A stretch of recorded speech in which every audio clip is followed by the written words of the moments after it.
Coming up next on the CHGO Cubs podcast, presented by Toyota and Bet365, Taillon turns in a dandy, while PCA and Busch, they deliver the power. The magic number is 3. CHGO Cubs next.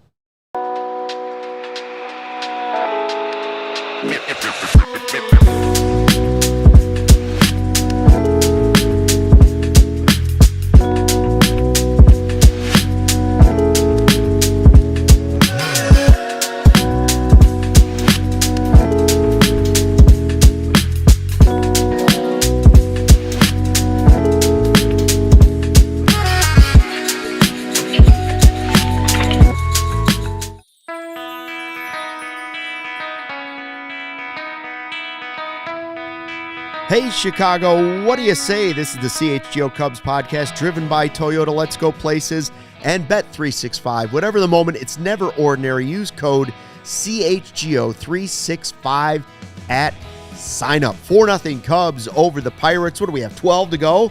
Oh, baby, we're rounding up on it. A dozen left to play. Luke Stuckmeyer, Joey Christopoulos, and Sarah running the 1s and 2s here at the all-new CHGO Cubs YouTube channel.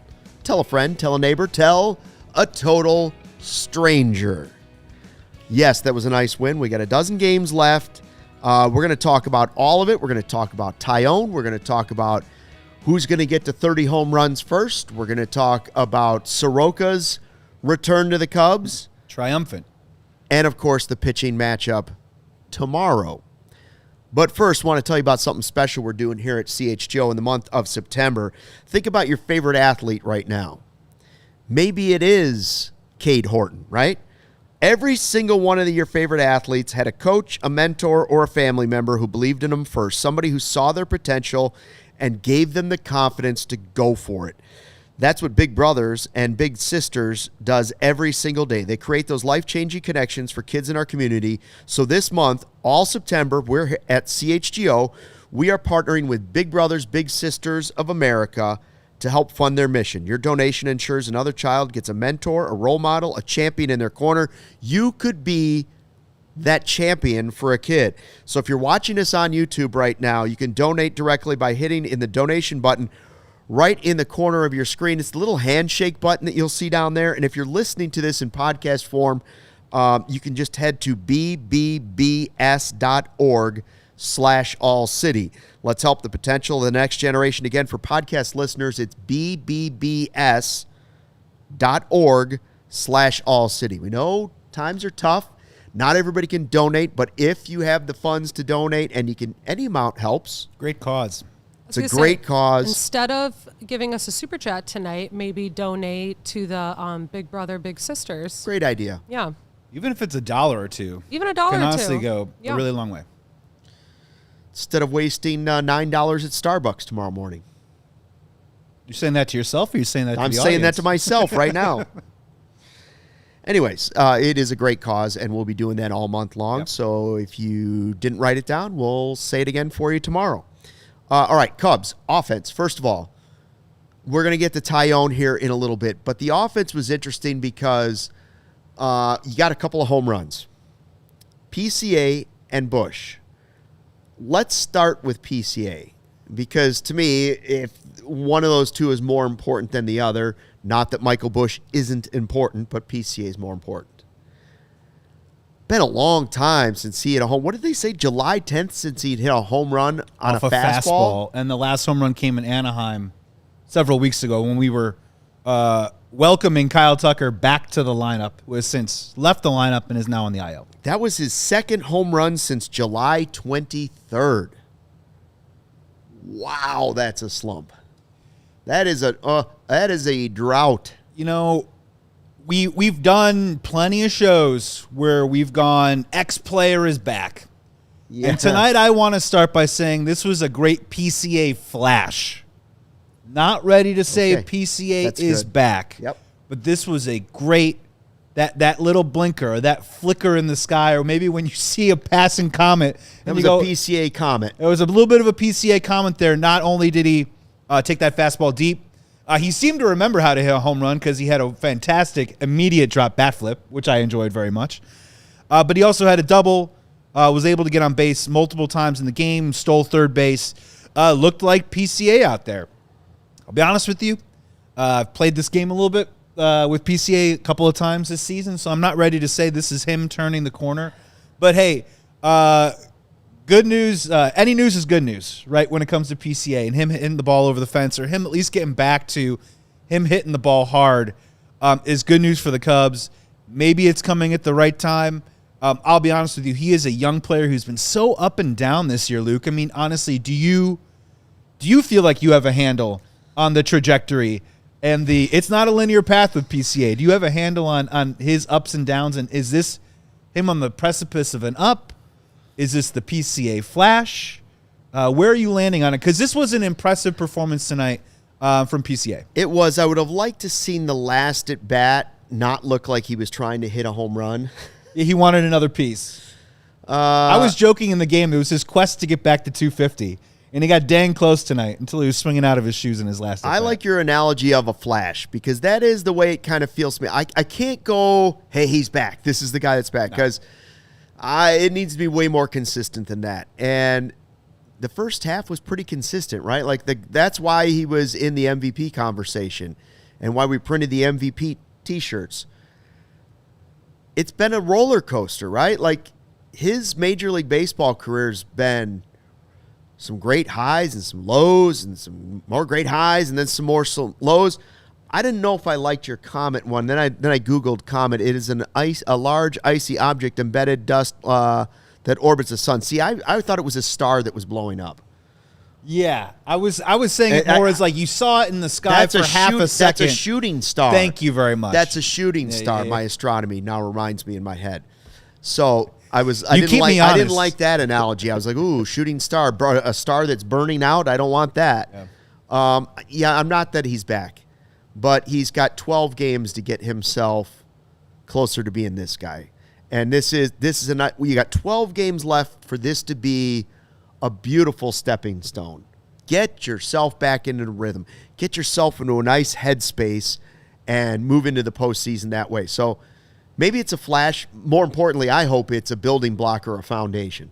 Yeah, and look, regarding what you just said, I mean, I think if I can generalize about the entire game for a moment, and I'm feeling selfish tonight, so Cubs fans, you should feel selfish tonight too because we were kind of due one of these games, right? Like, it's been a while since this was an easy ride, baby. This was a boat down the lazy Allegheny River tonight. Taillon looked good. Top of our lineup. 2 home runs from the top, or at least the heart of our order at the top of the lineup. Bullpen, for the most part, got it done. We did have to see a little appearance from Brad Keller tonight. But, man, we were due for one of these easy does-it kind of wins. And I'm generalizing because when you talk about headspace a little bit, I know that this was, oh, wait, hold on a second. I have to be quiet. Pittsburgh Pirates fans are walking by right now. The Pittsburgh Pirates aren't very good. They're not a very good team. No. But at the same time, the fact that the Chicago Cubs could take care of business tonight, and I don't know if this will lead to a larger sense of rhythm, but in terms of headspace tonight, they did exactly what they needed to do. They got out there. They hit the ball over the fence. They got some guys on base. They got a couple of key hits. They got up to an early lead. Starting pitcher did what he had to do. Got a nice multiple inning appearance from an unlikely person who was, let's be honest, acquired at the deadline. We'll get to it. And they locked down a win to start off a great week. So for Cubs fans, I think you should feel happy. You should feel selfish that this is finally the type of medicine that Chicago sports deserves. It's a great way to kick off a good week, and hopefully they can keep it going because, let's be honest, these Pirates games, they should be these games that we should be not in ink, not in pen, but in pencil, writing down as wins right now. Should be comfortable. You don't guarantee a win against any major league team, but this is sort of like playing a AAA team right now. That's just where the Pirates are at, especially late in the season. They're playing out the string. They're playing out the string. Yeah, so that feels good. So PCA, that was, again, hopefully a nice building block. I agree with everybody in the chat. Christian says PCA needs to hit like this for a week for me to say he's back. Agreed. That's fair. Very fair. And then Michael Busch, our guy Michael Cerami over at Bleacher Nation, credit to him, said, hey guys, alert. The Busch slump is about to end because there are all these signs. The hard hit rate, the line drive rate, the striking out way less. It's going to end. And there it was, a home run. What was it, number 28 for him? Number 28.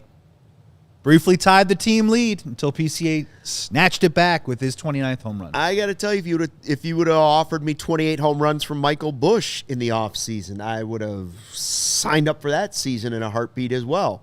So, Joey, look into your crystal ball and let me know who will get to 30 first for the Cubs. 30 home runs in your crystal ball.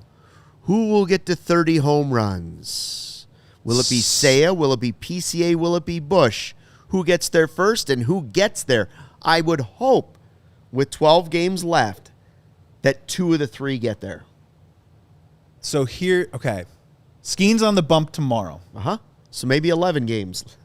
Well, you still got relievers. No. I mean, I think we've hit him. I think we've hit him well at times, and I think we can go deep. I'm just kind of maybe try and pair up when I think PCA is going to get to 30 first. He's at 28? He's at 29. He's at 29. He hits it tomorrow. PCA hits it tomorrow So that's what I was thinking. And he I likes the spotlight. And in my crystal ball too as well, I'm thinking Michael Busch is probably on track to lead the team in home runs when this is all said and done.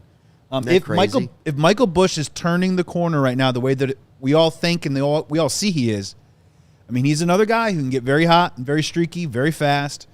And I think and believe that by the time the season's over, I think Michael Busch is going to be sitting at 31 home runs. Ooh. PCA is going to be sitting at 30. And I think Seiya, who's sitting on 27 right now, gets to 28. I would like to see PCA finish with 32 or 33. There's 12 games left. So if he's going to be using this as a foundation now, then I'm kind of hoping in those next 12 games you see 3-4 home runs. So is it also fair to say that if the team leader in Cubs home runs this year is over 30 and a half, that means that as a Cubs fan, we're starting to feel pretty good about ourselves because that means one of those two guys is probably going to be on the hotter side of things heading into October baseball. So I think if you're a Cubs fan, no matter who the team leader in home runs is, I think you're rooting for that team leader to be over 30.5. Because if you get to 31 with either of those guys, that means a couple of those guys knocked some out of the park over the next 11 games. And that means that one of them or maybe both of them are turning the corner and probably maybe not white hot, but maybe a little warm heading into October, which is great news for the Cubs. Boy, it's funny because you would have thought 3 months ago you would have said, wow, these guys... How many are going to get to 30? How many are going to get over 35, right? You would have been thinking that. Like, how many are over 35? How Can Tucker hit 40? Yep. But here we are. They slowed down. I'm okay with them slowing down as long as they pick back up and heat up at the right time. We'll see. I think it's a good conversation, though, and we made the bet or the conversation the other day. If you had to place a bet on the 3 guys to hit playoff home runs this year, who would they be? And so a lot of people said Busch. Michael Busch is looking like a great bet right now. A lot of people said Michael Busch, but PCA, if he can get going, like the streakiness of Pete Crow-Armstrong when the streakiness is on the way up. Can I also say just really quick, Michael Busch tonight took a letter-high 98-mile-an-hour four-seamer and deposited it 418 feet away to dead center. So it's those moments a little bit when I know Michael Busch is still a young player, but when you talk about him specifically in this lineup, there are not a lot of guys in this lineup that can do that. I would maybe probably put Kyle Tucker into that category. Maybe Seiya Suzuki. I don't know. To catch a 98-mile-an-hour fastball that high up in the zone and deposit it that far away. Maybe PCA was when he was in his blind rage of a hot streak in May and June. Tasmanian Devil, May and June. But it was really, really, really impressive to see. And maybe this is also hopefully a precursor that he's starting to really warm up. I would assume PCA and Cam Sanders were minor league teammates. So that had to feel pretty good, hitting a home run off one of your... Oh, I'm sure. There's probably a text. Cam Sanders, former Cubs top prospect. All right, so we're going to talk more about Jameson Taillon and what he did tonight, and we will, of course, look at the big pitching matchup for tomorrow and more in just a second. Let us know in the live YouTube chat, what did you think of Taillon tonight, and who do you think of those 3 guys? We'll get to 30 home runs first, but first, a word from our sponsors. Hey, Cubs fans, with the early Bet 365 payout offer, you're a winner if your team goes up by 17 points with an instant payout on straight bets and parlay selections marked as winners. So download the app and use code CHGO365 when you sign up. Thursday Night Football, there's a $10 safety net bet. Sunday Night Football, $365,000 jackpot. So place a $10 bet on the first touchdown scored. Get a split of $365K in bonus bets if your player scores the final touchdown of the game. Payable regardless of the first touchdown. First touchdown scorer, bet wins or loses, name Sunday Night Jackpot. So Monday Night Football, there's also a 50% super profit boost token on SGPs. Double your winnings or parlays with Bet365's 100% parlay boost. Use code CHGO365 when you sign up. And remember, deposit $10, place a bet for $5. You get $300 in bonus bets if your bet wins or loses. You must be 21 plus or older. If you or someone you know has a gambling problem, crisis counseling or referral service can be accessed by calling 1-800-GAMBLER in-app only.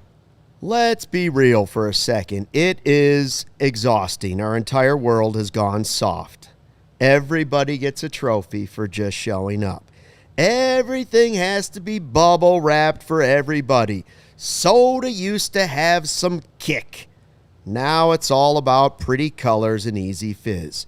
Well, RC Cola's not a soft drink. It's just a damn good cola. It's the original cola that doesn't fold under pressure.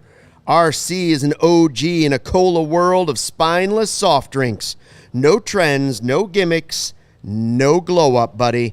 RC hasn't changed its stripes since 1905 because it didn't need to. Same bold, crisp flavor it's always had. It's a punch in the thirst. Stock up on all your favorite RC Cola parties right now. Watching a big game. RC, it's for whatever you're doing.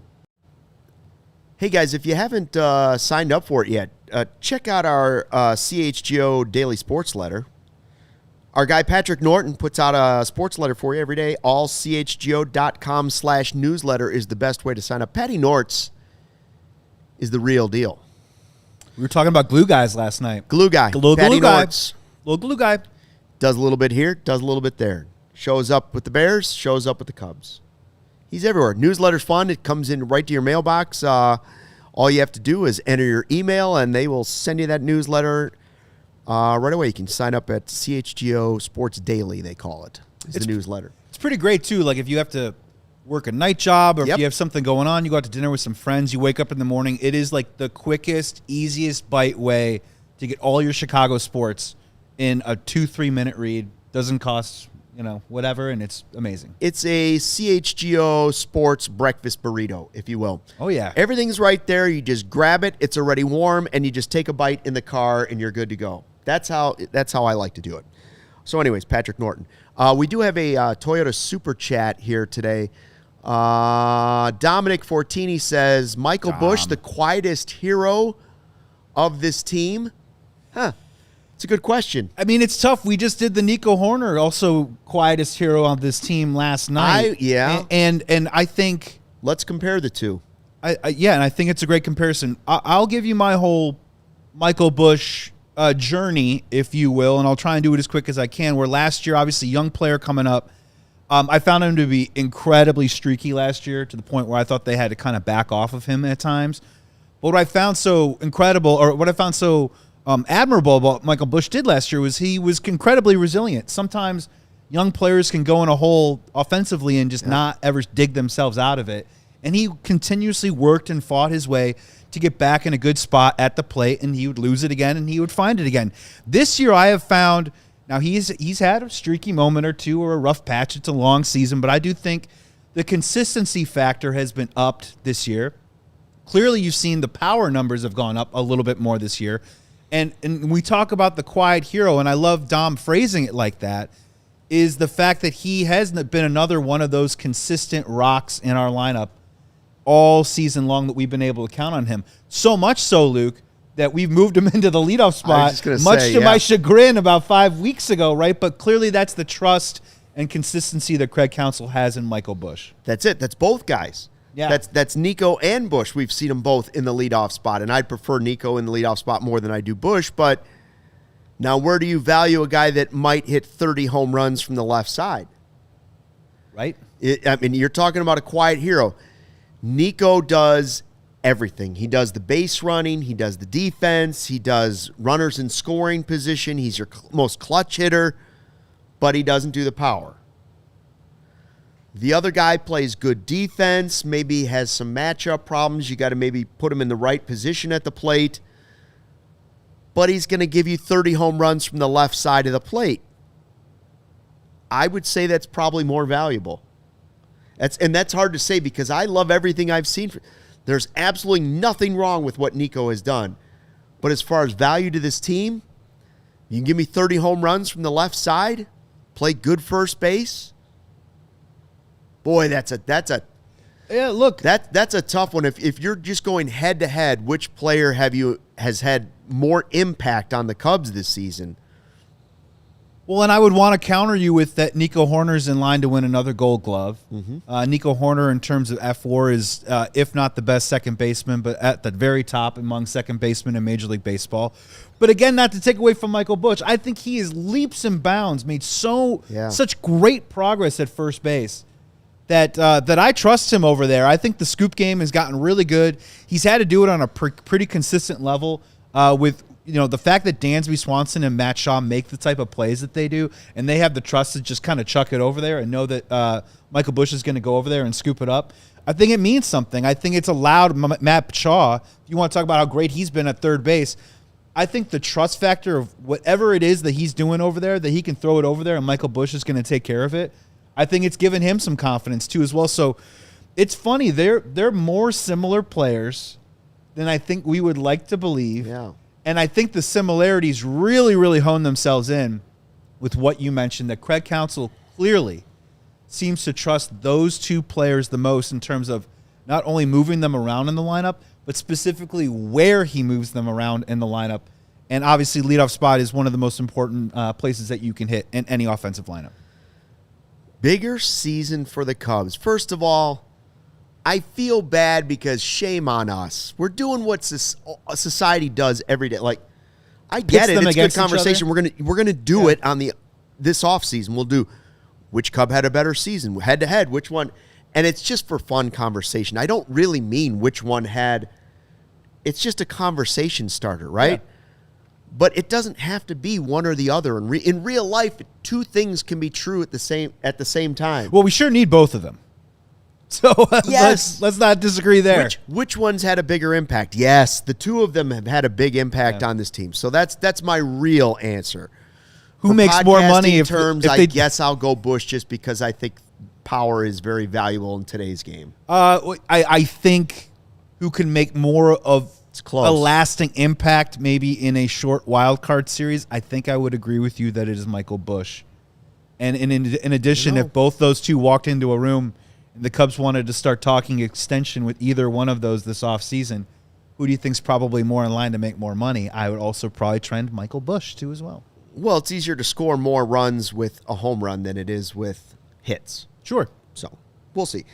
Hey, Jameson Taillon tonight. This was his second outing since returning. 6 innings, 0 earned runs, 3 strikeouts, 2 hits. JMO, I liked what I was seeing out there. Yeah, look, Jameson Taillon needed this start. Chicago Cubs needed this type of start from Jameson Taillon. Back to doing what he does best. I believe 88 pitches in the mid-50s with pounding strikes, obviously getting ahead early on in the count. Never really got into any serious trouble. Now, to be very fair, the Pittsburgh Pirates lineup that didn't feature O'Neal Cruz this evening didn't really offer up a huge punch, if you will. Yeah. But I'm not really going to get involved with that stuff. I mean, at this point in the season, I understand that, some Cubs fans or maybe some Cubs cynics will be like, well, they should have won tonight. Look, it's the Pirates. But at the same time, this is a getting right moment for the Chicago Cubs. And one of the things that we need is Jameson Taillon getting right, and we got exactly that tonight. The traffic was minimal. He was pounding the strike zone. He went deep into a game, which 6 innings for a Cubs starting rotation. And honestly, Major League Baseball in general, 6 innings is pretty deep these days. They checked every single box from this particular turn with Jameson Taillon. And I think one more turn, we'll see where it goes. But the other part about it, Luke, is that he came back, got hurt again, had to shut him down, get him back. We need Jameson Taillon healthy. This seems to be the step in the right direction for that. And I think we answered a lot of questions about Jameson Taillon tonight, regardless of who the opponent was. Yeah, I would love to know what Craig Counsell is thinking as far as what his role will be in the postseason. What could he do? Yeah. Where is he best used in a postseason, right? Is he just an innings eater at some point, or is he... I always think back to when the Marlins beat the Cubs and they started bringing Beckett and these guys back in relief, and you were like, oh, that's a pretty good idea. Yeah. They're the best pitchers. Why wouldn't you pitch them the most often? And so can he be used that way? You know, as a reliever, is he a better arm for multiple innings than bringing in three different guys? Or 2 innings of Taillon, is 2 innings of Taillon better than an inning of player A and player B? Well, could I offer you this? I want to stick this strictly to the wild card round because I think in a best of 7 series, I think he is probably your game 4 starter. Yeah, I think you're giving him the ball. No, I mean early on. Early on in the wild card series, if I had to speculate or project how Craig Counsell might use him, it would be in this situation alone, and we've talked about it recently. Shota Imanaga has had a hard time, especially in the first innings of games, giving up some home runs.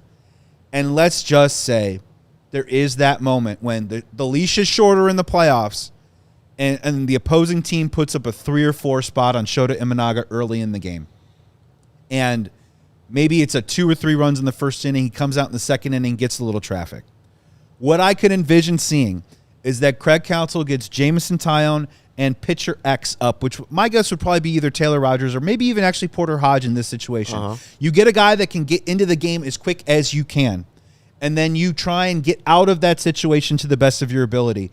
And if it is in the second inning, you allow Jameson Taillon however long it takes him to get ready from that starter's time. My guess would probably be like 15 to 18 minutes. A clean inning. And then you could see him 3rd, 4th, 5th inning to try and cover some of those outs in an absolute emergency scenario, because I don't think you want to burn through Javier Assad like that. And you certainly do not want to burn through Thielbar, Kittredge, Keller, any of those guys in that type of situation. So, and clearly, as we saw, Ben Brown has been replaced by Mike Soroka. I don't know if that's an option either, but I could see a guy coming in on a short stint and then seeing if Jameson Taillon can carry you through the middle of the game. But you're right. It's the early series.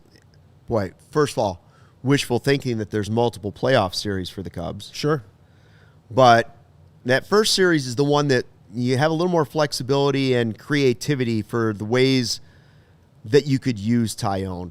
And it's funny that you mentioned him with Shota, and we talked about that last week, and it's like, well, but those are both guys who can give up home runs. Yep. Didn't have a problem tonight because he was playing the Pirates. It's a good team to feel good about. Yeah, I mean, the situation that I'm talking about, right. Yeah, it's an all-hands-on-deck situation. Yeah. And, yeah, actually, funny enough, I think Taillon's actually given it more home runs than Shota this year. Yeah. But at some point, though, you need a professional to come in and try and cover some outs. And I envision if that was that emergency, crazy, hopefully, actually, honestly, depressing and scenario that I'm not rooting for, that's how I could see maybe seeing a Jameson Taillon appearance in the first 2 games. What I'm kind of driving at Cubs fans is I just would not anticipate Jameson Taillon coming in during a dirty inning.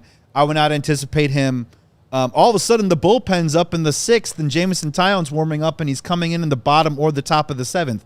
I just don't think he functions like that. He's a pro, he's a veteran, but he needs that time to heat up properly. Mike says, pump the brakes on Taillon. He's just lucky tonight. Next outing, he'll give up 7 runs. I'm not pumping the brakes. He's their 4th best pitcher. Yeah, you could be right. I think the idea, the thesis of tonight with Jameson Taillon got through this start healthy. He threw strikes. He didn't give up any runs. The Chicago Cubs win. And Mike, I don't think we're getting too far ahead of ourselves, but those are positive things. I don't think we're thrusting him into the mix with Boyd, Shota, or Horton. No. But there's a lot of positives out of what came out of his performance tonight. I still would put him ahead of Colin Ray and Javier Assad and some of the other guys as far as my confidence that they can get some outs. What do you think of Taillon and his role potentially for the postseason? Let us know in the live YouTube chat. But first, a word from our sponsors. At Toyota's National Sales Event, they've got a long lineup of vehicles for summer fun. Hey, Cubs fans, Toyota has 25 vehicles available with all-wheel drive and four-wheel drive. The RAV4 has legendary versatility. The Grand Highlander's adult-sized third row is for real. And the Tacoma's wild side just comes standard. From job sites to campsites and game nights, there's an all-wheel drive or four-wheel drive vehicle in Toyota that has just your style. Find yours at Toyota.com or visit your Chicagoland Toyota dealer. Toyota, let's go places. And what a time it is right now to become a CHGO diehard, Joey. It's the season. You want to complain about the Bears? We're your place. You want to complain about the Cubs? We're your place. Blackhawks complaints? We're your place. Sox complaints? We're Doors your open. place. Bulls? Yep, we're here too. Go to allchgo.com for the latest information on how you could join the thousands of CHGO diehards already in our community. We want to connect with you on an even greater level. And hey, coaches, listen up. If you're looking for more athletes to train, Eye on the Ball is where you need to be. It's simple. Create a profile, upload your background check, and boom, you are in.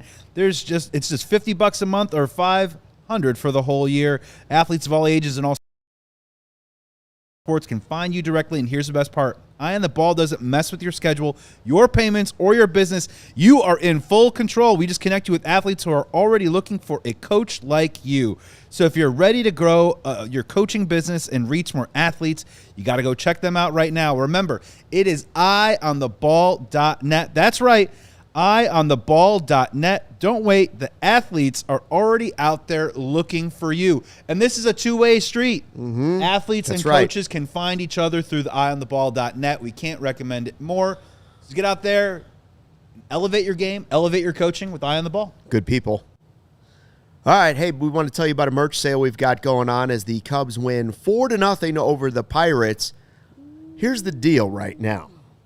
Our merch store, first of all, we got some great swag. As I like to call it, sick drip, if you will. I got one right here, the CHGO, the red flag, do. maybe. Why not? I got that Northside dog sitting at home, too. You've got the dog. I love the script one in the bottom right corner, and I have the black and white CHGO collegiate hoodie. But right now, we have up to 85% off some of these items that are out there in our merch store. Some things are as much as 85% off, 20% off the ALLCITY warehouse sale. That's the deal right there, 20% off. Little reminder, we still have our MVP shirt. MVP, if he could hit like 5 more homers Five more. a day, we could get back on that train. Here's the beauty of that shirt, okay? We all remember the great first half. When he's tearing it up in the postseason, people already be thinking about 2026, and the shirt is still legit for next year. Oh, he'll have odds. There's no year on it. First of It all, just says MVP. yeah, so, I mean, the second half aside, he will get some MVP votes. He will you. not get first Shut out. place or second or third Right. place. He'll get some MVP votes. And then, yeah, with wherever you like to wet your beak, I guarantee you he will be probably in that top 5, top 6 odds-wise to possibly win MVP next year. So that hope shirt's so. got some staying power. It's got I some truly legs believe to that. it, Yeah. as you would say. All right, so Michael Soroka. Oh boy. We've been waiting to see an impact from our biggest trade deadline acquisition, The headliner. the headliner, if you will. And we said even when they traded for him, hey, he can give you value as a starter, but he could also give you value as a reliever. Then first outing, injured. This was his first outing since August 4th. Not good. 2 innings, though. And if you zoom out and look at it just on the box score, it's 2 scoreless innings. Yes. Having not pitched since August 4th. That is a step in the right direction. Was it pretty at all times? No, there were 2 walks in there, so that wasn't pretty. But where's your confidence level that Soroka could have some sort of impact for the Cubs, specifically in the postseason? If we're grading this on a curve, and if we're doing this on the Ben Brown scale, on the Ben Brown scale, Well, Mike's, that was the move. that's who That he's was the- flip-flopping with. yeah. On the Ben Brown scale, he did pretty good. But if you want to talk about impact and, what kind of role could he possibly play, I did not walk away very impressed. Fastball velocity was back up, which was nice to see. You can make an argument that maybe the slider was effectively wild. For my money, some of those, he yanked some of those so hard that it was just a non-competitive pitch that wasn't even in the zone. Mm-hmm. So I have a little bit of worry of that. The part that was interesting is the last pitch that he threw to get out of the second inning, the second inning that he pitched, was the best slider that he threw the whole time. So in terms of a return performance, we're grading on quite a scale here. The first one is he didn't get hurt, which he did the first time he went out there. The second hurdle that he had to climb was he pitched better than Ben Brown, which is the role that he's taking over on the team. In terms of him being thrust into high leverage or high-octane situations for the Chicago Cubs, I have my doubts. Now, we have 11 days to get through it. He just threw about 40 pitches tonight, so they're going to have to back off of him for a couple of days. Uh-huh. Is there enough time, Luke, for Mike Soroka to get back in there with another performance that would give you the kind of confidence that would say to yourself, I'm bringing this guy out in a tie game in a playoff series in the 6th or 7th inning? No, I don't know if there's enough time for I'm not going that far, but is there enough time to see if he's a viable arm for somewhere in a postseason appearance? The answer to that's yes, because the front office would like to see him do that. Sure. That would be my belief on that. But the most important thing that came out of it was that he was not hurt. The second most important thing was the velo was back up. Yes. So I know that the command and stuff wasn't quite there, but the velo was back up. That's important. And I don't know, we'll just wait and see. If you ask me right now, if the postseason started 3 days from now and he's going to be rested, who would I have more confidence being added to a playoff roster, Soroka or Ben Brown for a bullpen spot? I'd probably say Soroka. Or give me option C, Aaron Savale. I mean, honestly. Well, yes. Give me door number 3. But again, I'm just pitting two players against each other. Yeah, because no. that's artificially we do. No, Soroka 100%. And it just really just kind of comes down to, with Ben Brown, I'm going to say it again. I like him a lot as a player. I just think in his development path right now, I just don't think he can help us right now. And for him, it all comes down to not only non-competitive pitches outside of the zone, but his fastball command inside the zone leaves a lot to be desired. At the very bare minimum, Mike Soroka was a little bit better on that front this evening. You're right, they have more invested in Mike Soroka as one of the crown jewels of our trade deadline for this year, so I would give the Soroka the edge no matter what. What did you think of Porter Hodge tonight? Or just the way that Counsell used the bullpen? Now, we have to remember that the way he's doing this is what we talked about in yesterday's podcast, and then Counsell basically came out in pregame and said it. They're still trying to win games, but they're also trying to get guys healthy and get them fresh for the end of the season. And it's a yin and a yang. It's a mix and match of those two things going on at the same time. But we did see that when push came to shove and they needed to get an important out, Keller was the guy. Yeah. Not surprising at all. Would they have liked to not pitch Keller at all today? Yes. And Porter Hodge didn't give him that opportunity. Porter Hodge is a tough case, and I still think there's time to get a clear picture on Porter Hodge. The vibe with him right now is, I don't know, you ever watch a TV show, or you remember Scooby-Doo or something? Zoinks. And then they introduced Scrappy-Doo, and they kept trying to force Scrappy-Doo, the character, onto us.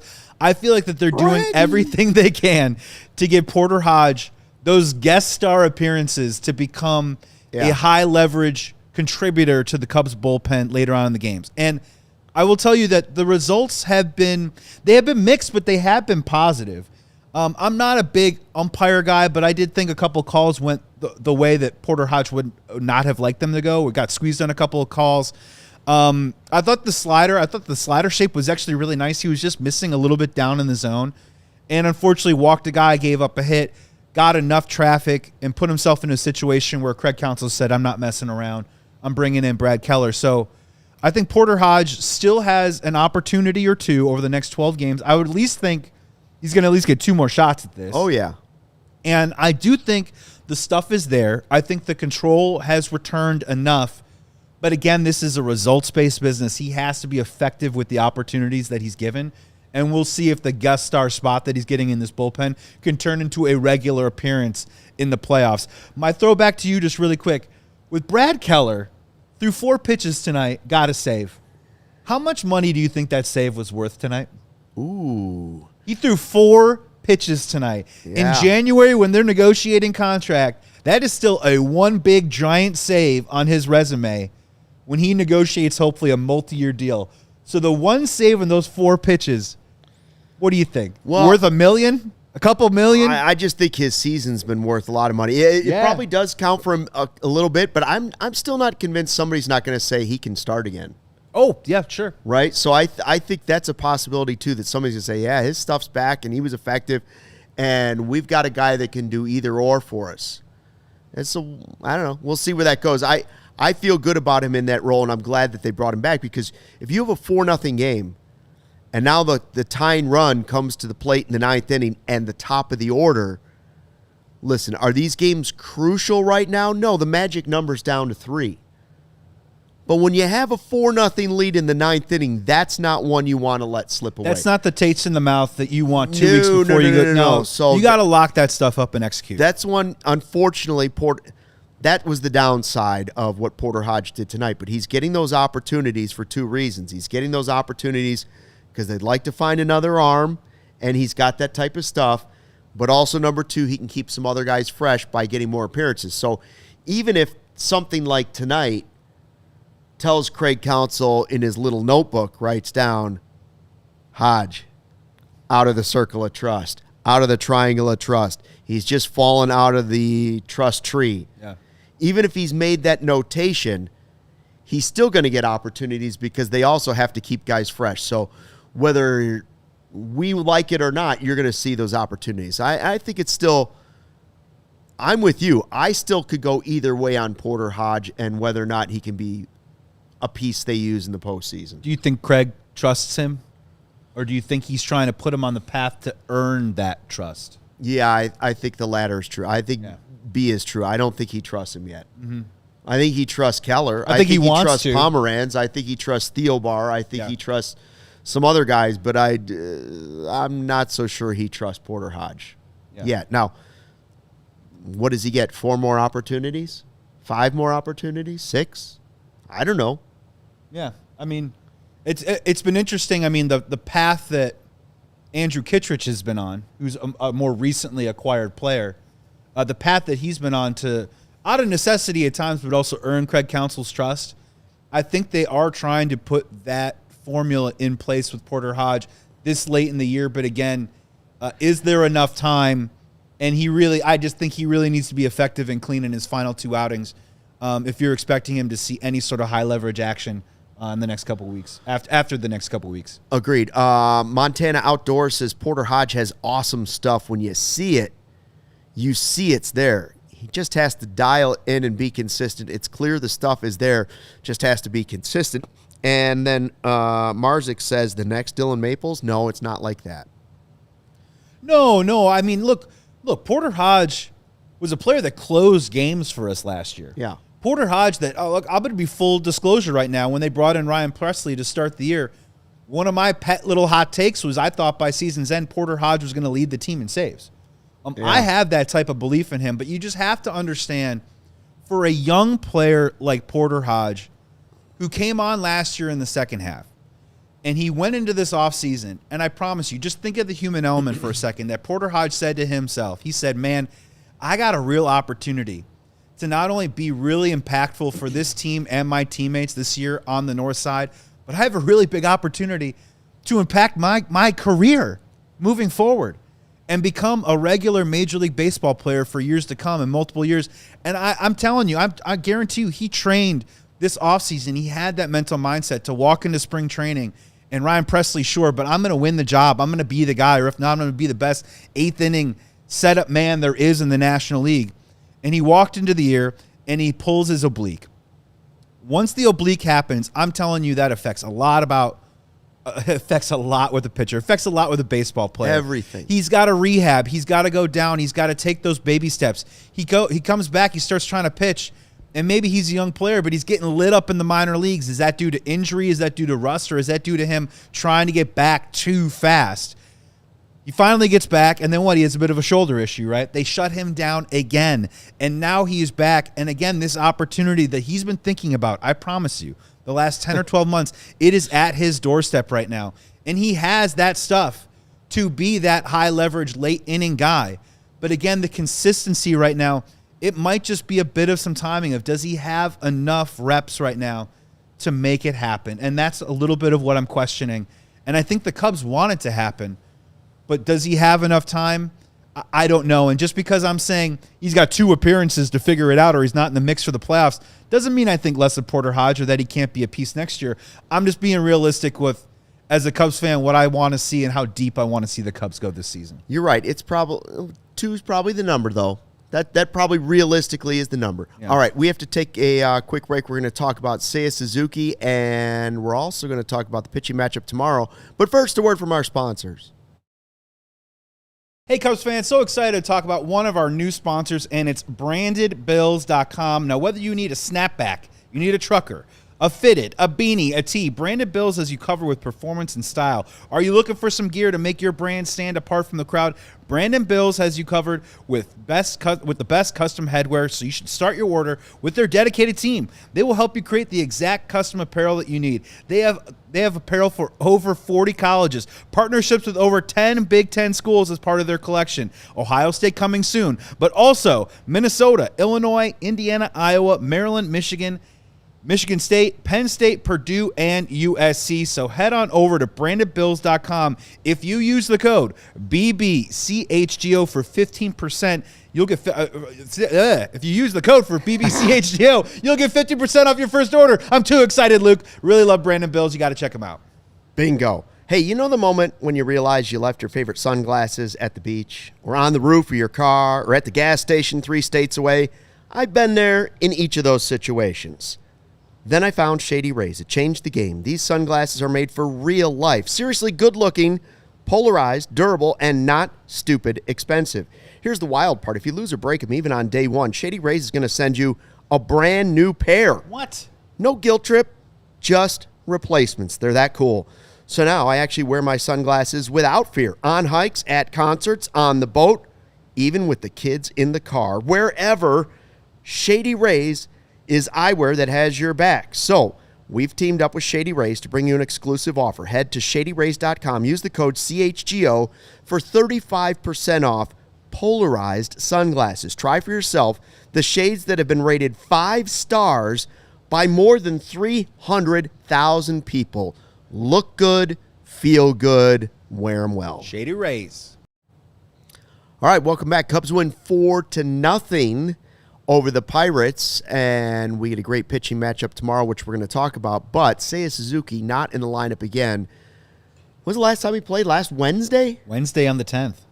So they showed him there. He did travel with the team. He is in Pittsburgh, so that's good news. Not contagious, hopefully. Is that what we're saying? Yeah. But now, listen, I don't know what's wrong with him. Like, if he had the flu, that can suck some energy out of you. And he wasn't playing great before that anyways. So is he going to have to build himself back up? Are you concerned that Seiya just got sick when we were hoping he was going to be turning himself around? The only part that I'm or not... do you have to break him down all the way to the ground before you can build him back up? I was going to say, like, my concern level isn't really any higher than it's already been because, frankly, from a production perspective, he's been a very vexing player for quite some time now. When you hear Boog report, and obviously when anyone gets sick, you know, your energy levels goes down, and when they cut to him in the dugout, he's chugging whatever it was and hydrating, which is great to see.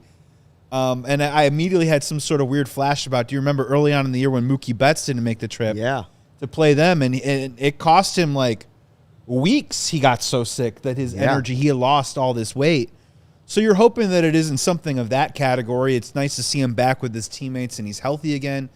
For me personally, I didn't think it was anything to do with something physical going on. I think it's a little bit up here with Seiya right now. So my hope is that his time away and him hanging out with the, I don't know, I don't want to speculate, a friendly toilet, or maybe watching his favorite movies in a hotel, eating soup, maybe it gives him sort of a mental reset. But the good news is we play the Pittsburgh Pirates the next 2 days. You can still sit him the next 2 days and be fine. I like seeing Moises Ballesteros in the lineup. It probably means you got to run Willie Castro out there a couple more days, which is fine. It provides you a little bit more speed on the back end of the lineup. And no, I'm not hitting the concern button yet. I think if he's not in the lineup by this weekend, I think then we go, what's going on? But the next couple of days, let's take our time and get him to 100% and see if he comes back refreshed and renewed.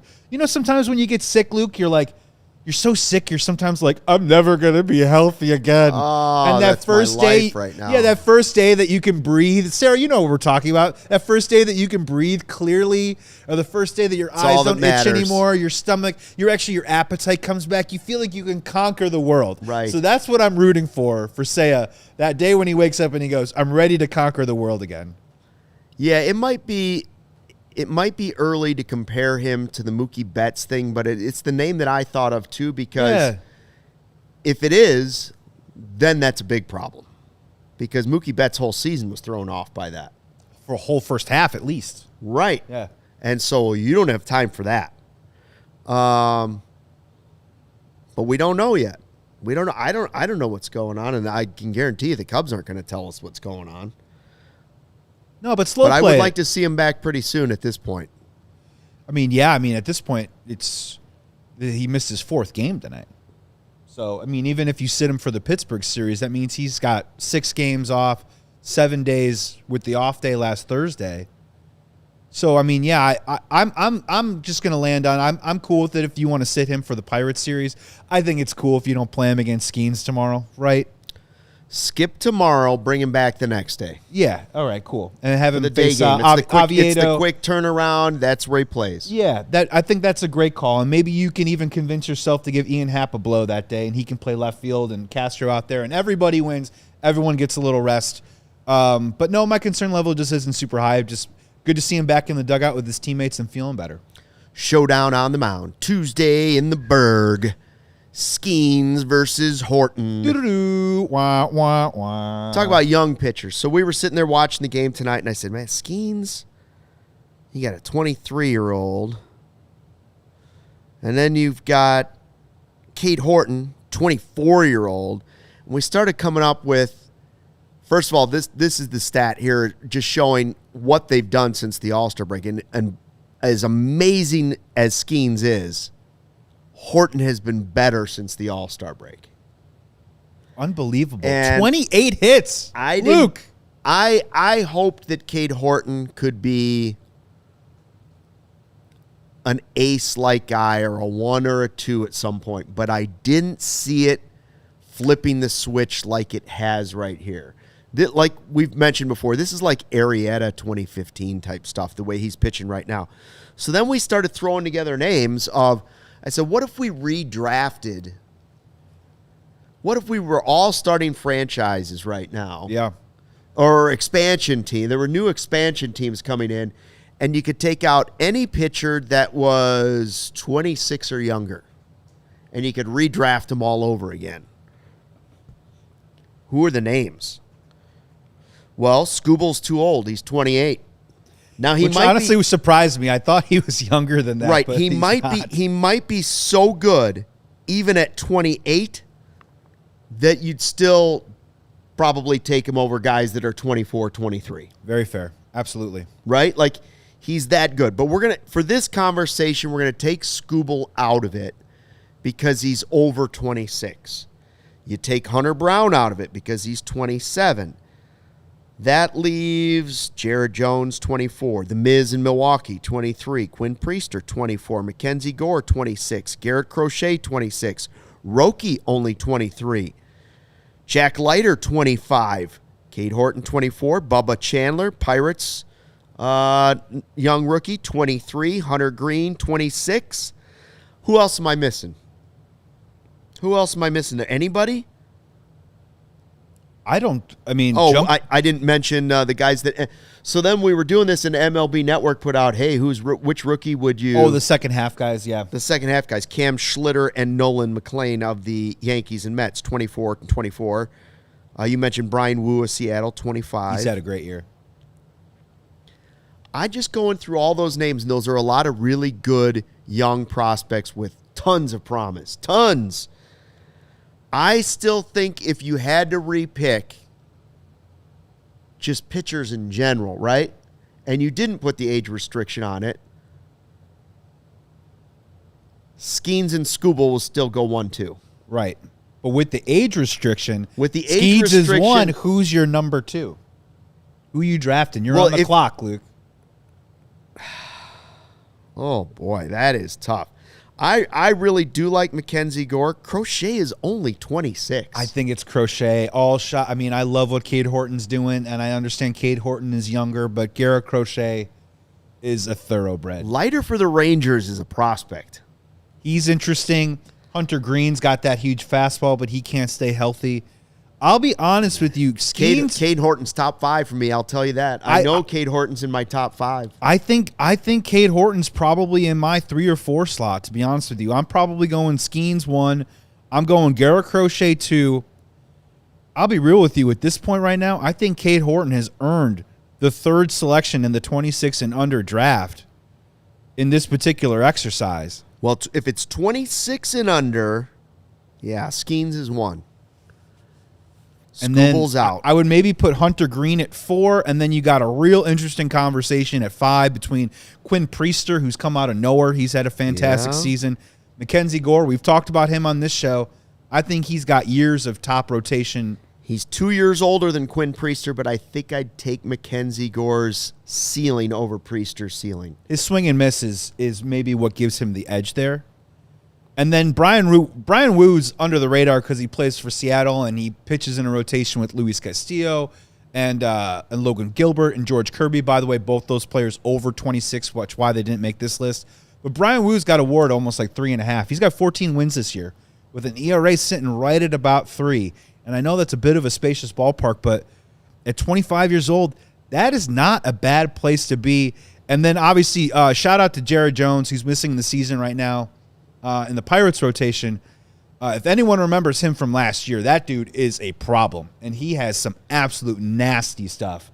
And if he's an under-the-radar guy that you would maybe want to target for a rotation, I don't think the Pirates would get rid of him, but I wouldn't sleep on him coming back next year and maybe rising up the ranks just a little bit on this draft. Yeah, if you're drafting, depending on how fast a franchise would want to win, some of them are just going to go really young. So the Pirates guys, whether it's Jones, Skenes, or Bubba Chandler at 23, like those 3 guys are going to be very high on that list. Pitching is not their problem. Hitting and acquiring hitting and paying for hitting, that's been their issue. And Roki hasn't quite had the season, even though he was the darling of the offseason because it was affordable, he was young, and the ceiling is so high for him as well. I don't think it's really changed. I just think the first season was, hey, this is the major leagues, and then it came with some other stuff that a lot of pitchers go through, right? So I'd still put Roki wouldn't be in my top 5 anymore. Horton would be. I'm agree with you. Horton's in my top 3. I mean, he's earned it, man. He's earned it. And when you look at Garrett Crochet, I mean, Garrett Crochet just got paid by Boston Red Sox, right? And the White Sox got a haul from the Red Sox in that trade. Paul Skenes right now, if you talk about what his value is on an open market right now, it's immense.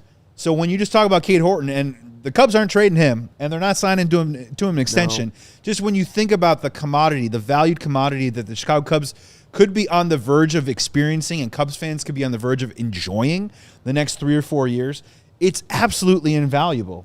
If we have one of the best under 26 pitchers in the major leagues, and if this Cade Horton thing, not at a 0.84 ERA clip, but the capability and the ceiling, watch out. And that could really change a lot of how the Chicago Cubs hopefully think about and do business in the coming years. Skenes and Horton on a Tuesday night, and we will have the post-game show for you right here on CHGO. Justin Roman's going to be in for that one. Thanks to everybody that watched here at the CHGO Cubs YouTube channel. Tell a friend, tell a neighbor, tell a total stranger. Hit the like button on the way out. Thanks to everybody in the live YouTube chat. We appreciate all of you and all your comments. Hit that thumbs up button on your way out of here. And don't forget, until tomorrow night, Cubs win and fly the W. We all silly like the mayor.